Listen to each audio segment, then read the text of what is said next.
The relationship between the boy and the tree in Shel Silverstein's The Giving Tree has been the subject of much debate since its publication in 1964.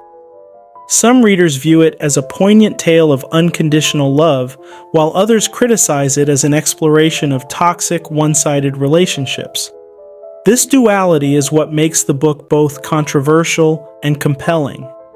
Through the lens of philosophical and psychological insights, we can uncover the deeper, reflective lessons embedded in Silverstein's simple yet profound narrative. At first glance, The Giving Tree appears to be a heartwarming story about the boundless love of a tree for a boy. The tree provides the boy with everything he needs, from apples to branches, even giving up its trunk so that he can build a boat. In return, the boy offers nothing but fleeting moments of happiness. This one-sided dynamic raises the question, is this relationship a testament to the beauty of selfless giving or a cautionary tale about the dangers of unconditional sacrifice? As the philosopher Friedrich Nietzsche once wrote, "He who fights with monsters should be careful lest he thereby become a monster, and if you gaze long enough into an abyss, the abyss will gaze back into you." The tree's relentless giving could be seen as a descent into an abyss of self-neglect, where its identity and worth become solely defined by its utility to the boy. The boy in Silverstein's story can be interpreted as a symbol of human selfishness and entitlement. Throughout the book, he takes from the tree without ever considering the impact of his actions. This behavior is reminiscent of the concept of reciprocal altruism in psychology, where social relationships are expected to be mutually beneficial. The boy's failure to reciprocate the tree's generosity highlights a significant imbalance in their relationship. Erich Fromm, a renowned psychoanalyst, once stated, "Selfish persons are incapable of loving others, but they are not capable of loving themselves either." This insight applies to the boy, whose insatiable desires prevent him from forming a genuine, reciprocal connection with the tree. His journey from a carefree child to a demanding adult underscores the destructive nature of selfishness. The tree's willingness to sacrifice itself for the boy raises important questions about the nature of love and self-worth. In her book, The Gift of Fear, Gavin de Becker writes, "Real fear is a signal intended to be very brief, a mere servant of the subconscious designed to warn us and then get us moving." The tree's fear of losing the boy leads it to continually give, even to its detriment. This behavior can be seen as a form of martyrdom, where the tree's identity and happiness are entirely dependent on the boy's approval and presence. From a philosophical perspective, the tree embodies the concept of agape or selfless love. However, this idealized form of love becomes problematic when it leads to self-destruction. As the philosopher Ayn Rand argued, the man who does not value himself cannot value anything or anyone. The tree's inability to value itself outside of its relationship with the boy ultimately diminishes the beauty of its sacrifices. The Giving Tree serves as a powerful allegory for toxic relationships, where one party continuously gives without receiving anything in return. This dynamic is often driven by a fear of abandonment, low self-esteem, and an inability to set boundaries. The tree's sacrifices, while seemingly noble, reflect a lack of self-respect and an unhealthy attachment to the boy. The themes in The Giving Tree are mirrored in various films depicting toxic, selfish relationships. In A Star is Born, Jackson and Allie's relationship deteriorates as Jackson's self-destructive behavior and jealousy overshadow Allie's rise to fame, reminiscent of the boy's exploitative nature. In There Will Be Blood, Daniel Plainview's relationship with his adopted son H.W. is tainted by Daniel's relentless ambition and greed, which mirrors the boy's insatiable demands from the tree. Piece by piece, I don't even know who you are because you have none of me in you. You're someone else's. This anger, your maliciousness, backwards dealings with me. You're an orphan from a basket in the middle of the desert. And I took you for no other reason than I needed a sweet face to buy land. Did you get that? Additionally, in The Great Gatsby, Gatsby's obsession with Daisy Buchanan leads him to sacrifice everything, reflecting the tree's unconditional giving to the boy. Psychologist Harriet Breaker, in her book Who's Pulling Your Strings, discusses the concept of people pleasers who derive their self-worth from the approval of others. The tree's behavior mirrors that of a people pleaser, constantly giving to the boy in hopes of securing his love and attention. This unhealthy dynamic ultimately leads to the tree's downfall, as it is left as nothing more than a stump.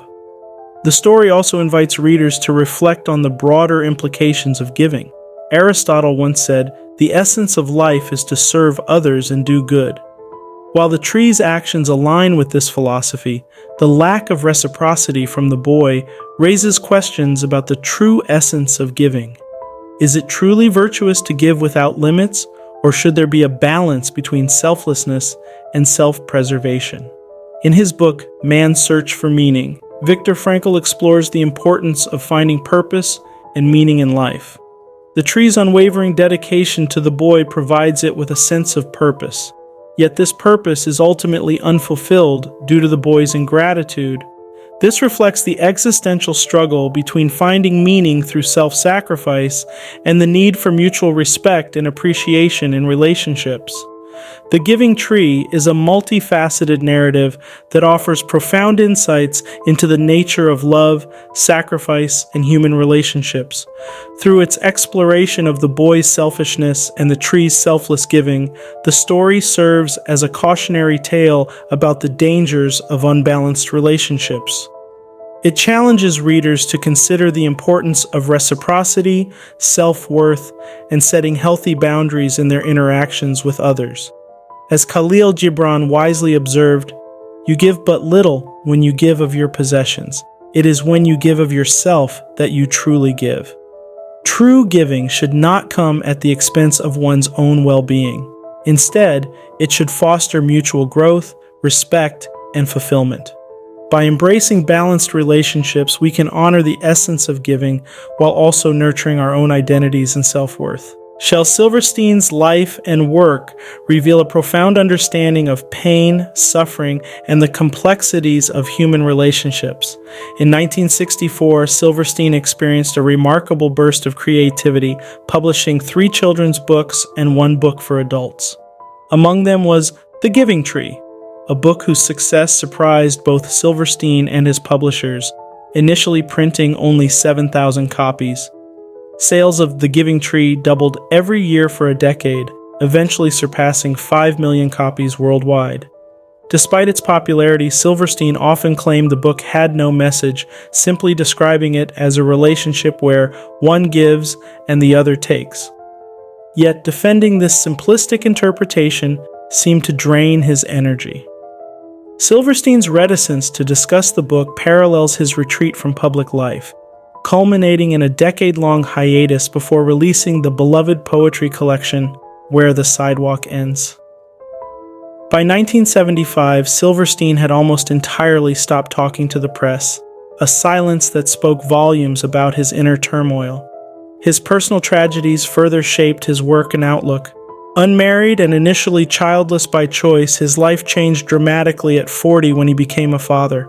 In 1982, his daughter Shoshana died of a brain aneurysm at the tender age of 11, a loss from which Silverstein never fully recovered. This profound grief, the depth of losing a child, mirrored the silent sacrifices of the tree in his book, an enduring symbol of unconditional love and loss. 2 years after Shoshana's death, Silverstein's son Matthew was born, offering a glimmer of hope amid the shadows of grief. The duality of his experiences, the joy of fatherhood and the sorrow of loss, imbued his work with a depth of understanding that resonated with readers worldwide. The Giving Tree has sparked debate since its release, splitting readers into 2 camps. As a kid, I found it heartbreaking, moving, and truly inspiring. The tree's endless giving seemed beautiful, but as I got older, boy, did it get dark and somber. The story's simplicity hides an uncomfortable truth about life. Sometimes people take without giving back. Critics have harshly called it a horrible book and total misguidance wrapped in marshmallow. They argue it promotes unhealthy self-sacrifice and one-sided relationships. However, this very aspect teaches kids a real, if uncomfortable, lesson. Not all relationships are balanced, and blind giving can lead to personal loss. Shel Silverstein's tale resonates deeply because it reflects the complexities of human connections. Whether you see it as a lesson in selflessness or a cautionary tale, The Giving Tree undeniably makes us reflect on the nature of giving and taking in our lives.